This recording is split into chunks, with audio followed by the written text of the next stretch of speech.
fazer uma introdução, né, desse nosso tema. Mateus capítulo 5, do verso 1 até o verso de número 12.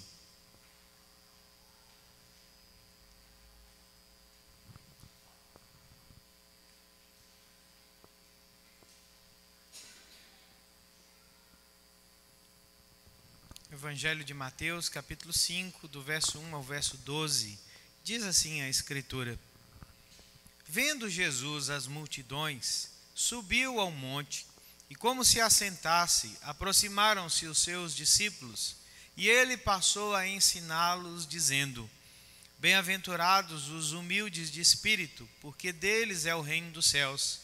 Bem-aventurados que choram, porque serão consolados. Bem-aventurados os mansos, porque herdarão a terra. Bem-aventurados os que têm fome e sede de justiça, porque serão fartos.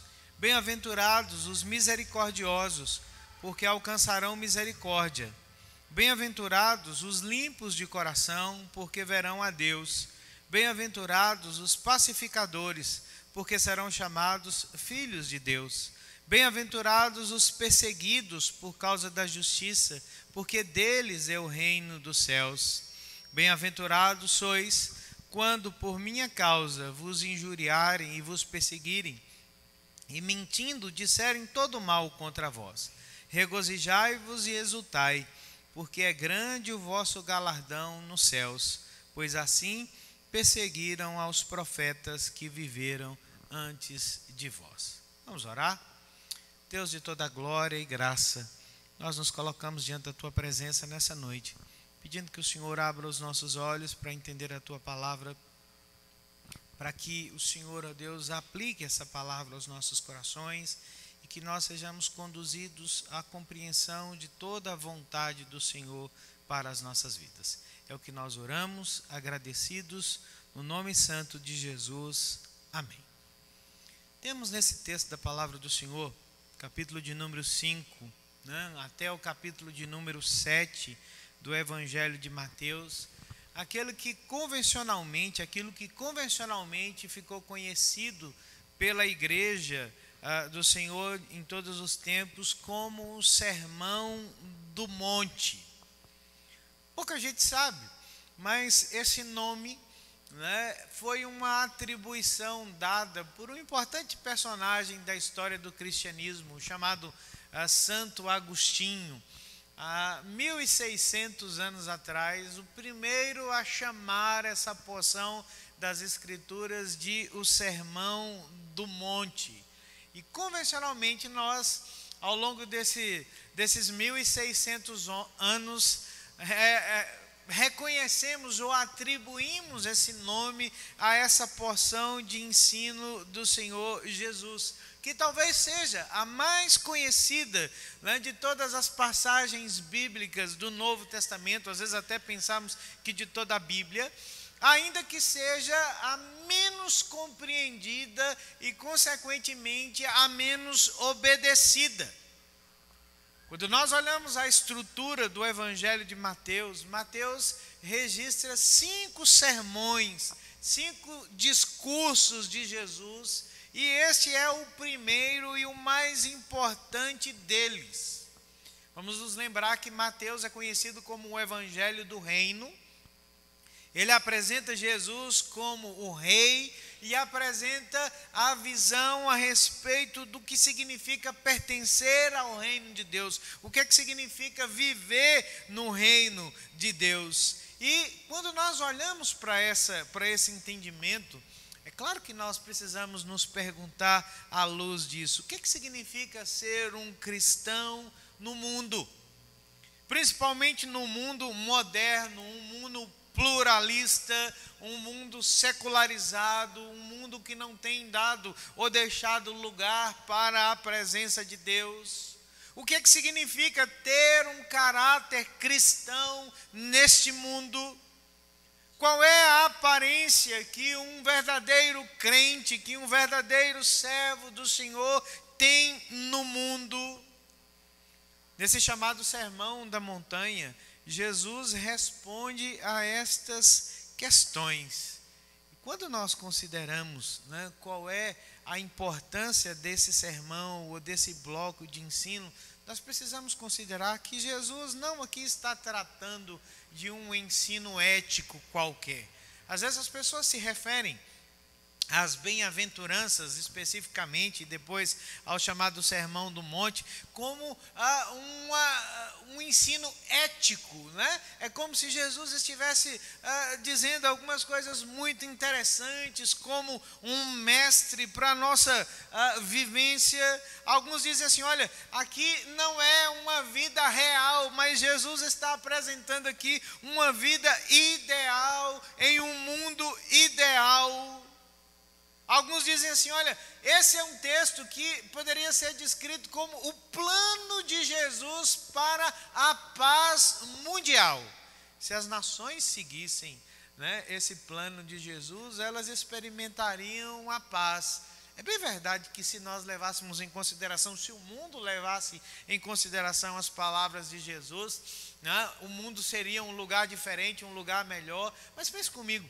Quando nós conhecemos esse sermão, conhecemos essa palavra, né, talvez fosse muito fácil quebrar, e é fácil quebrar as palavras de Jesus que estão aqui contidas nesse sermão. Por isso que ele não pode ser um plano de paz para as nações. Nem tampouco nós podemos olhar para esse texto e dizer que aqui Jesus está nos oferecendo um plano de salvação, né? Que se você seguir esse sermão, se você ouvir esse sermão, se você obedecer esse sermão, você encontrará salvação. Não, Jesus não está apresentando aqui um plano de salvação, mas ele está apresentando a nós como um cristão vive uma vida como súdito do reino de Deus em um mundo caído. Como é que o caráter do servo de Deus se parece enquanto ele caminha sobre esse mundo? Por isso que a primeira coisa que nós precisamos entender, né, a respeito da palavra do Senhor, se nós queremos, né, compreender essas bem-aventuranças, é que esse sermão proposto por Jesus, tão conhecido, mas tão mal compreendido e muito menos ainda obedecido, trata daquilo que Jesus deseja que os seus seguidores sejam. Daquilo que Jesus deseja que os seus seguidores façam, daquilo que eles precisam vivenciar como uma expressão da salvação. Eles não precisam seguir isso para alcançar a salvação, mas porque eles encontraram a graça de Deus, porque eles ouviram a voz do Mestre, a Bíblia diz que é assim que eles vão viver no reino de Deus. Caminho proposto por Jesus aqui é um caminho extremamente, né, difícil para alguns, é um caminho estranho para outros, porque nós dizemos assim, olha, ninguém pode guardar o sermão do monte com essas palavras que Jesus está apresentando aqui. Não é possível viver dessa forma, não é possível caminhar na vida ouvindo e obedecendo essas palavras. É por isso que alguns dizem que o que Jesus está propondo aqui é uma aplicação futura apenas, ou seja, quando o reino de Deus se manifestar no futuro, é assim que o povo de Deus vai viver. Porque hoje essas exigências são impossíveis de serem vivenciadas, de serem aplicadas à nossa caminhada de fé. Não pode ser para agora, não pode ser para esta vida. Será? Será que é impossível viver essa palavra do Senhor conforme está apresentada aqui pelo próprio Cristo, registrada por Mateus? Nós precisamos entender esse ambiente do sermão, se nós queremos entender do que trata as bem-aventuranças propostas para Jesus. Por isso, a primeira coisa que eu quero que você considere aqui é sobre as boas novas do reino de Deus. Se você olhar o capítulo 4, no verso de número 17, até o verso de número 25, o texto que antecede o Sermão da Montanha, Mateus está registrando para nós como era o ministério do Senhor Jesus Cristo. No capítulo 4, ele diz que logo após Jesus ser batizado, né, por João Batista e dar início à sua consagração, né, de ministério, ele é conduzido por Deus ao deserto para ser tentado pelo diabo, e ele volta desse deserto vitorioso, né, como Messias. Então Jesus volta para a Galileia, e Jesus então dá início ao seu ministério messiânico. E Mateus diz que o que acontece com Jesus passou Jesus a pregar e a dizer, verso 17, arrependei-vos, porque está próximo o reino dos céus. Essa é a pregação de Jesus a respeito do reino de Deus ou do reino dos céus. Imediatamente enquanto Jesus prega essa mensagem, no verso 18 até o verso 22, os primeiros discípulos são chamados pelo Senhor. Eles são atraídos pela pregação do reino de Deus, por essa palavra sobre o arrependimento, e eles se submetem à palavra do Senhor, porque a Bíblia diz que eles deixaram tudo imediatamente e seguiram a Jesus. Tudo eles deixaram ao ouvir a palavra do Senhor, ao ouvir o chamado de Cristo. E eles então submetem a sua vida ao domínio, ao governo de Cristo. Então é a primeira coisa que nós precisamos entender, se nós desejamos compreender do que tratam o Sermão do Monte e as bem-aventuranças, que é o alvo das nossas meditações aqui a partir de hoje. Segunda coisa, além dessas boas novas do reino, a Bíblia diz que Jesus está descrevendo aqui a vida de um discípulo seu. É assim que Jesus espera que os seus discípulos vivam. Porque essas pessoas que se submetem a Jesus, que deixam tudo, no verso de número 1 do capítulo 5, diz assim: vendo Jesus as multidões, subiu ao monte e, como se assentassem, aproximaram-se dele. Quem? Os seus discípulos. E ele, o quê? Passou a ensiná-los. Essa é uma palavra a respeito do reino de Deus, do arrependimento para a entrada no reino. E uma vez que nós entramos no reino de Deus, a Bíblia diz que nós somos tornados discípulos do Senhor Jesus. É a primeira vez que a palavra discípulo aparece nos evangelhos, né? Como aquele que deixa tudo para seguir a Jesus. Mas se vocês olharem aí o verso 1 do capítulo 5, vocês vão ver que não são só os discípulos que estão ouvindo o sermão do monte, não é? Quem é que está ouvindo junto com os discípulos? As multidões. Que multidões são essas? Se você voltar aí o verso 23 até o verso de número 25 do capítulo 4, preste atenção na palavra do Senhor. Percorria Jesus toda a Galileia, ensinando nas sinagogas, pregando o evangelho do reino, curando toda sorte de doenças e enfermidades entre o povo. E a sua fama correu por toda a Síria. Trouxeram-lhe então todos os doentes acometidos de várias enfermidades e tormentos, endemoniados, lunáticos, paralíticos, e ele os curou. E da Galileia, Decápolis, Jerusalém, Judeia e além do Jordão, numerosas multidões o seguiam. Então preste bem atenção no que o texto está tratando conosco. Existem dois públicos que estão ouvindo a palavra do Senhor. Quem são estes? Primeiro, aqueles que ouviram o chamado de Jesus, aqueles que deixaram tudo para trás e se tornaram seus primeiros discípulos, os seus primeiros seguidores, aqueles que se submeteram ao domínio de Cristo, mediante a palavra de arrependimento, e uma numerosa multidão que é constituída de quem?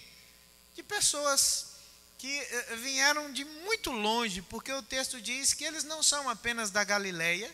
Vamos pensar que quando Jesus regressa, irmãos, da tentação no deserto, Jesus volta para Nazaré, que é a sua cidade, mas imediatamente ele muda-se para Cafarnaum, que é a cidade maior da Galileia, e ali ele dá início ao seu ministério, porque ali era a capital da região da Galileia, e passava uma estrada muito importante ali na cidade de Cafarnaum, era próximo ao mar da Galileia, e ali Jesus pregou o evangelho. E a Bíblia diz que numerosas multidões, até mesmo pessoas que vieram da além do Jordão, pessoas que vieram de Jerusalém, afluíram a Jesus, mas principalmente não por aquilo que Jesus pregava simplesmente, não por aquilo que Jesus ensinava, mas porque essa multidão eram pessoas que receberam benefícios do ministério de Jesus. Jesus curou muitas pessoas dentro dessas multidões. Isso fazia parte do seu ministério. O ministério de Jesus, segundo Mateus, pode ser resumido em proclamação do reino, ensino a respeito do reino, demonstração de poder do reino. É por isso que 2 círculos de pessoas estão nesse preâmbulo do Sermão do Monte. 2 tipos de pessoas estão ouvindo as palavras de Jesus. Eu quero perguntar para vocês, para quem é que Jesus dirige o sermão? Para a multidão ou para os seus discípulos?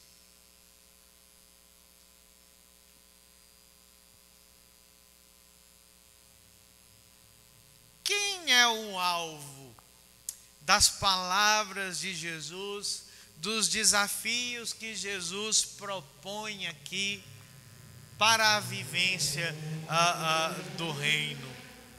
A Bíblia diz que tem 2 tipos de pessoas ouvindo as palavras de Jesus e reagindo às palavras de Jesus. Tem os discípulos que se submeteram ao chamado de Jesus, mas tem uma multidão que provou do poder de Jesus e que ouve as palavras de Jesus. E Mateus diz lá no final do sermão, capítulo 7, versos 28 e 29, que quando Jesus terminou de proferir esse sermão, aquelas multidões estavam maravilhadas com a autoridade de Jesus. Elas diziam assim: olha, ninguém nunca ensinou como esse homem, ninguém nunca falou como esse homem.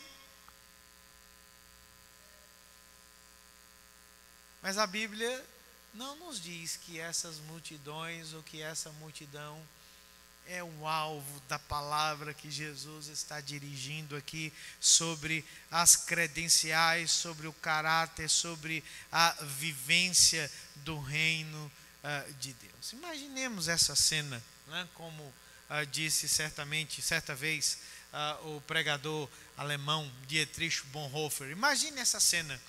Jesus está no monte, as multidões e os discípulos afluem a ele, o povo vê Jesus com seus discípulos reunidos ao seu redor. Até recentemente, aqueles homens, discípulos, eram parte daquela multidão. Eles estavam completamente identificados com aquela multidão. Eles eram como o resto daquelas pessoas. Mas então, eles ouviram o chamado de Jesus, e a Bíblia diz que imediatamente eles deixaram de ser parte da multidão, e eles se submeteram ao domínio de Cristo, eles deixaram tudo, e eles seguiram Jesus. Mas há os discípulos que veem o povo, né, de cujo meio eles vieram, quando o chamado de Deus o selecionou entre essa multidão, porque eles seguiram a voz de Cristo, como quem segue o bom pastor, como quem ouve a voz do seu pastor. Eles deixam tudo e seguem Jesus. E aqui nós temos Jesus olhando os discípulos, né? Eles deixaram publicamente as multidões para trás, para estarem junto de Jesus. Jesus chamou cada um deles, eles renunciaram a tudo por causa do chamado de Jesus, eles agora só têm Jesus. Eles não têm mais nada, literalmente nada no mundo. Eles só têm a Cristo. Embora esses dois públicos estejam presentes nesse ajuntamento, a Bíblia diz que é para os discípulos que Jesus está dirigindo a sua palavra, o seu sermão, porque só pode experimentar o reino de Deus, só pode pertencer ao reino de Deus aquele que entende qual é o chamado de Jesus para a sua vida. Isso é muito importante se nós queremos entender o que significam as bem-aventuranças e o restante do Sermão do Monte. Porque Jesus fala muitas coisas nesse sermão. E a maioria das coisas que Jesus fala nesse sermão não fazem absolutamente nenhum sentido para quem está fora de Cristo. Para quem não entendeu quem Jesus Cristo é. Porque se nós estamos fora de Cristo, não é possível viver o sermão do monte. Ele só é possível quando nós somos novas criaturas ou nova criação em Cristo Jesus. Quando o incrédulo ouve o sermão de Jesus, o sermão do monte, é possível que ele responda com um otimismo tolo e ele diz assim: olha, é só isso aqui, então eu vou viver isso aqui. Ou é possível que ele responda com um desamparo, com um desespero completo, e ele diz assim: olha, eu nunca vou poder fazer nenhuma dessas coisas aqui. Ou o desespero, ou a tolice, marcam a incredulidade daquelas pessoas que não sabem o que significa estar em Cristo Jesus. Somente um servo do Senhor, um filho de Deus, uma nova criação, pode entender e experimentar o que a palavra de Jesus está dizendo aqui para estes ouvintes. E não é qualquer forma, de qualquer jeito, de qualquer forma. Se você olhar os versos 1 e 2, Mateus faz um uso muito interessante da palavra, porque ele diz assim: olha, vendo Jesus as multidões, ele subiu ao monte, e como se assentasse, aproximaram-se dele os seus discípulos. O assentar, irmãos, nas Escrituras, é o modo de se proferir uma palavra autoritativa no mundo antigo. Quando os mestres se assentavam, quando os rabinos se assentavam, eles proferiam uma palavra com autoridade. Essas multidões e esses discípulos estão presenciando Jesus falar com autoridade a respeito do reino de Deus, o que significa o reino de Deus. Aí Mateus acrescenta dizendo o seguinte: quando Jesus viu isso, Jesus passou a ensiná-los, ou literalmente na língua grega está dizendo o seguinte: Jesus abriu a boca e passou a ensiná-los. Também é uma expressão significativa na língua grega, porque significa que Jesus compartilhou coisas profundas do seu coração para a alma, para a mente, para o coração dos seus discípulos. Ele fala do coração, ele fala com autoridade diante daquela multidão e daqueles discípulos. Sabe o que é que faz a diferença?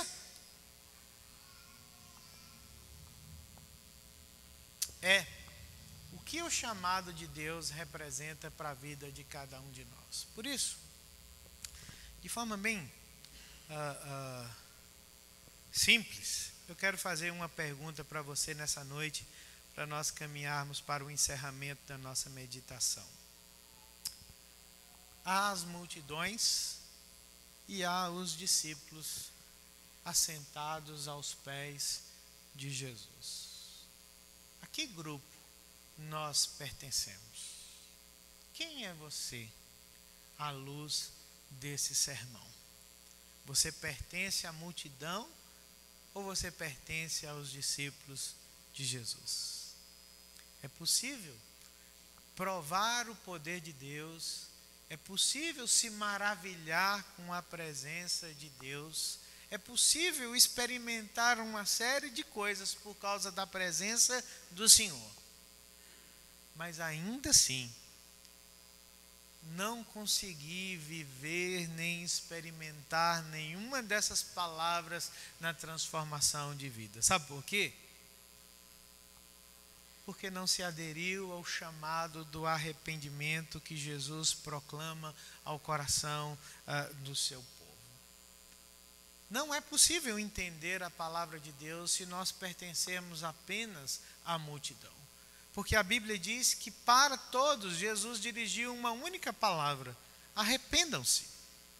E nós, irmãos, tantas vezes já ouvimos o que significa o arrependimento aqui, né, proposto pelos evangelhos. A palavra, né, metanoia, arrependimento, significa uma transformação total da mente, uma transformação total do coração, uma transformação total da alma, que nos faz dar meia volta na nossa vida, a menos que nós entendamos que é preciso arrependimento para pertencer ao reino de Deus. Nós jamais compreenderemos o coração do Senhor, ou tampouco a autoridade com que Ele proclama essas palavras. Seremos apenas parte da multidão. No entanto, a Bíblia diz que nós precisamos examinar a nós mesmos. Nós ouvimos essa palavra aqui hoje, enquanto nós nos preparávamos para participar da ceia. O apóstolo Paulo diz, primeira carta aos Coríntios, capítulo 11, versos 28 a 29, examine-se, pois, o homem, e coma do pão, e beba do cálice. Quando Paulo usa essa palavra, né, essa expressão de examinar-se, geralmente nós entendemos essa expressão de Paulo muito de forma equivocada, porque nós examinamos o nosso passado. Sabe o que é que nós examinamos? Nós dizemos assim: olha, um dia eu criei em Cristo, um dia eu professei a minha fé, um dia eu aderi à membresia dessa ou de qualquer outra igreja, e por isso, porque eu examinei o meu passado, hoje eu posso me assentar e participar da mesa de Cristo. Mas Paulo não manda nos fazer um exame do nosso passado, mas um exame da nossa condição presente. Quem somos nós à luz da palavra do Senhor proferida para os nossos corações, hoje, agora?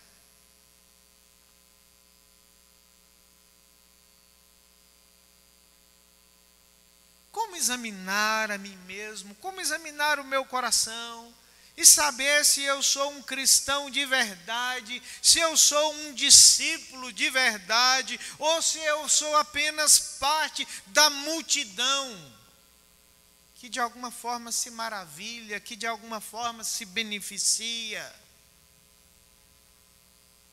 da palavra de Jesus, do poder de Jesus. Infelizmente, irmãos, muitos cristãos professos estão vivendo em completa contradição com a fé que professam no Senhor Jesus. Porque a palavra de Deus nos diz que ninguém pode viver esse sermão a menos que permaneça em Jesus, a menos que esteja radicado em Jesus.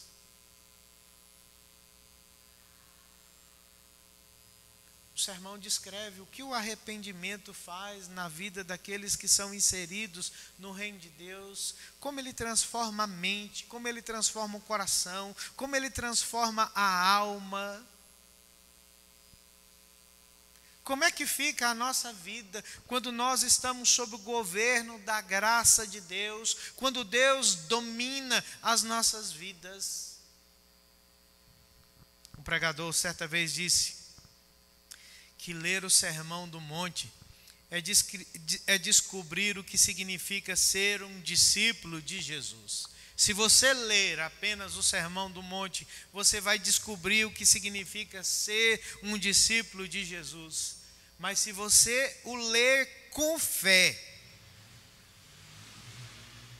você vai receber o poder para ser um discípulo de Jesus. Há uma diferença entre saber o que é um discípulo e receber o poder para ser um discípulo de Jesus. Dois tipos de pessoas estão presentes enquanto Jesus profere a sua mensagem. Há uma multidão e há discípulos. A que grupo você que está aqui nessa noite pertence? Com que grupo você se identifica? Se nós somos parte da multidão, tudo que Jesus proferir daqui por diante vai parecer extremamente loucura. Vai parecer extremamente estranho, impossível de ser vivenciado.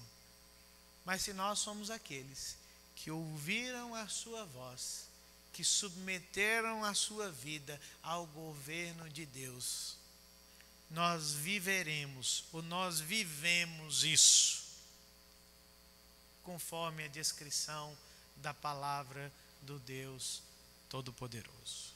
Essa é a nossa introdução ao Sermão do Monte, as palavras das bem-aventuranças. Semana que vem, se Deus permitir, nós continuaremos aprendendo mais a respeito da palavra do Senhor. Vamos ficar de pé? Quero ainda convidá-los para que nós cantemos ao